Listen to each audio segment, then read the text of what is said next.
मित्रों नमस्कार, स्वागत है आपका अपने प्रिय कार्यक्रम के अंतर्गत। मैं आचार्य अनिल वस। सितंबर का महीना 2022, आज मीन राशि की बात करेंगे। जल तत्व प्रधान राशि, जोडियाक साइन की अंतिम राशि।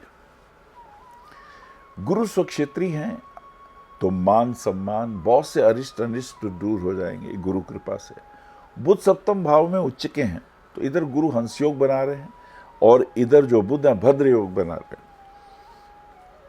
एस्ट्रोलॉजी के पॉइंट ऑफ व्यू से, अर्थ की इकाइयों के दृष्टिकोण से ये बहुत शुभ योग है।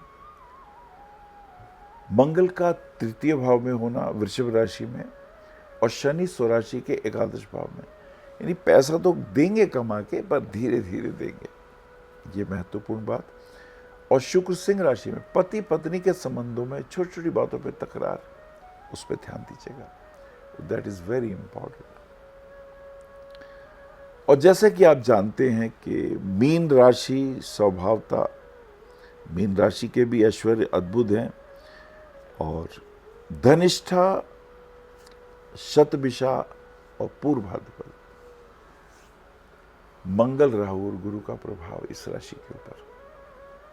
मंगल इन्हें तेज प्रदान करता है, चैलेंज से आगे बढ़ने की हिम्मत देता है, ऐसे लोग बहादुर होते हैं, तो ये प्रभाव आना शुरू हो जाता है। शतभिषा, इसका स्वामी राहु है, दूसरे के दिल में क्या है ये जानने की कोशिश करते हैं। और स्वभावता, किसी की बात सुन के विश्वास नहीं करते, खुद इन्वेस्टिगेट करते हैं, यह राहु का प्रभाव होता है। और फिर पूर्व भाद्रपद, उसके स्वामी गुरु हैं, गुरु अपने नीति शास्त्र के स्वामी हैं। तो ये प्रभाव आपकी जन्मपत्री में इस वक्त के सितंबर के महीने में ग्रहों के क्या प्रभाव हैं। तो जैसे गुरु स्वराशि के हंस योग बना रहे हैं, हमने बताया आपको, तो ये सारे कॉम्बिनेशन, राहु का मेष राशि में होना, केतु का तुला में होना, क्या प्रभाव दिखाएगा। और इन 9 ग्रहों के प्रभावों से इसका असर मीन राशि वाले जातकों पे क्या पड़ेगा, सुनते हैं, जानते हैं। 1, 2, 3, पहली तारीख, दूसरी और तीसरी तारीख की जो स्थितियां हैं स्वास्थ्य के लिए ठीक नहीं है, हेल्थ का ध्यान रखिएगा और इसे अवॉइड मत करिएगा, क्योंकि ये बीमारी लंबी चल सकती है। सो बी केयरफुल, इसके लिए इसका बहुत ध्यान रखने की जरूरत। 2, 3, 4, 2 को षष्ठी, सूर्य षष्ठी व्रत और 2 तारीख की स्थिति पे अगर हम गौर करें, भाग्य साथ देगा, पराक्रम भी साथ देगा। हिम्मत से, मेहनत के साथ आप काम को आगे बढ़ाइए, आपको फायदे के योग दिखाई देते हैं। प्रॉपर्टी के क्षेत्र में लाभ हो सकता है, खेल के जगत में लाभ हो सकता है, ऊर्जा के क्षेत्र में लाभ के योग दिखाई देते हैं। 3, 4, 5, 4 की दधीची जयंती और 4 तारीख की स्थिति, ऑफिस के कार्यों में मन लगेगा, मान सम्मान की प्राप्ति होगी, कपड़े के उद्योग में विशेष फायदा और स्टेशनरी के कार्यों में भी लाभ हो सकता है। तो धर्म के क्षेत्र में भी विशेष उपलब्धियों का योग दिखाई देता है। आए चलते हैं आगे। 5, 6, 7, 5 को श्रीचंद नवमी, 6 तारीख को पद्मा एकादशी। ये समय लोहे का काम हो, प्लास्टिक का काम हो, केमिकल का काम हो, दवाइयों का काम हो, चमड़े का उद्योग हो, इन सब क्षेत्रों में लाभ पहुंचाने की स्थिति में है, हम इससे लाभ ले सकते हैं। एक विशिष्ट योग इस पत्री में, उसका हमने आपसे जिक्र किया। आगे देखिए 7, 8, 9, 7 को पद्मा एकादशी, श्री वामन जयंती, उन्हें प्रणाम करते हुए। और 8 तारीख की स्थिति कुछ उदासी सी रहेगी, शरीर में जैसे जान नहीं है, तो थोड़ा सा कंट्रोल करिएगा, पानी ज़्यादा पीजिएगा और व्यर्थ किसी से उलझ के अपने को परेशान भी मत करिएगा, दैट इज इम्पॉर्टेंट। 9, 10, 11, 9 को अनंत चतुर्दशी और 10 तारीख की स्थिति श्राद्ध आरंभ, भाद्रपद मास की पूर्णिमा। जो कभी थे हमारे पास, हमारे बुजुर्ग जो अब नहीं है, लेकिन उनकी आत्मा की मुक्ति के लिए, उनको आनंद देने के लिए श्राद्ध पक्ष का प्रकरण बहुत महत्वपूर्ण है। आइए आगे चलते हैं। इसी के साथ साथ 12, 13, 14, 13 तारीख की स्थिति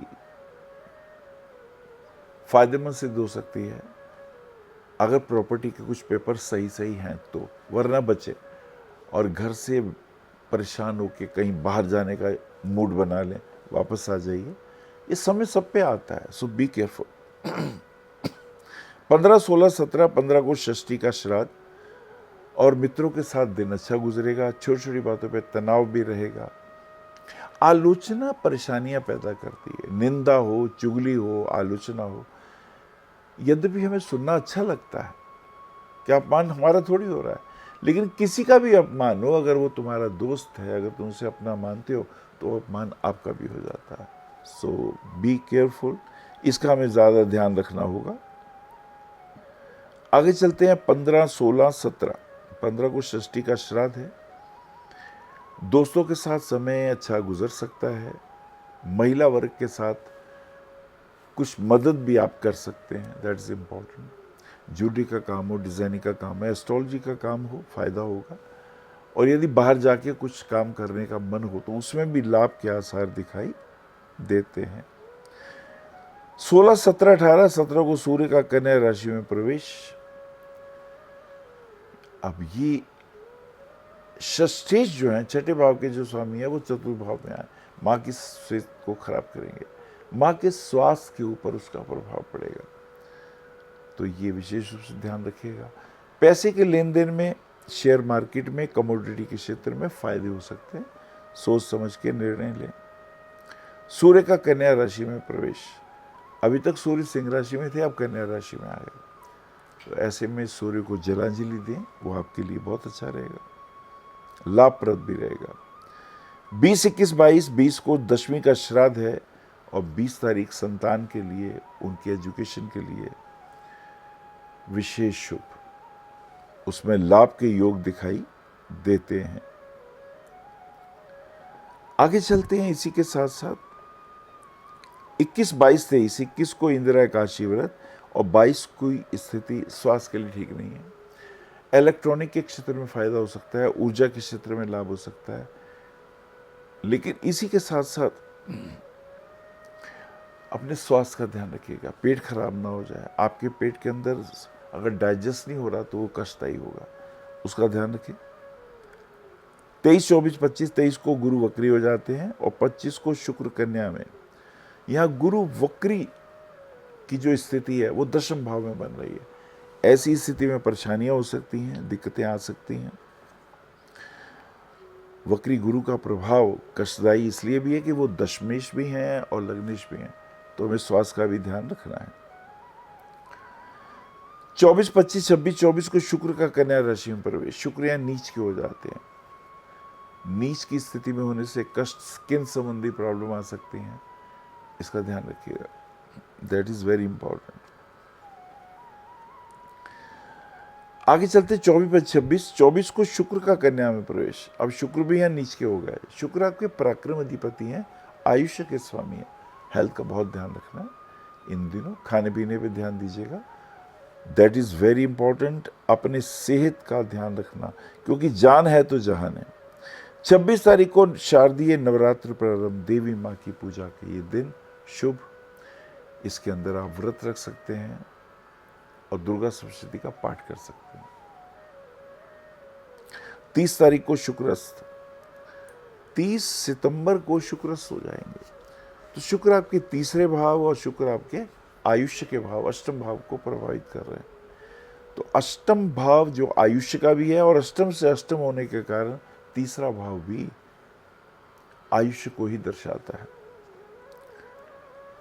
और शुक्र जब अस्त होते हैं तो स्वाभाविक विवाह इत्यादि शुभ मांगलिक कार्य नहीं होते हैं।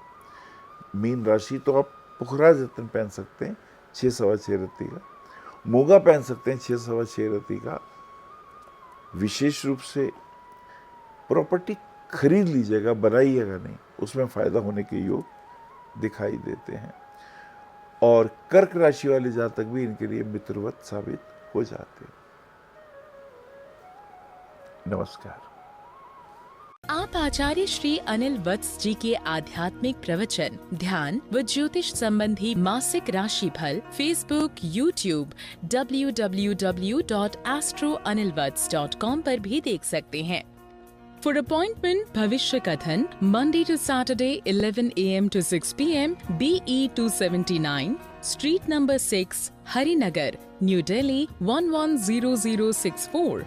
Phone number 98917 39999 98181 89993 981 088 7002 886 000 6030.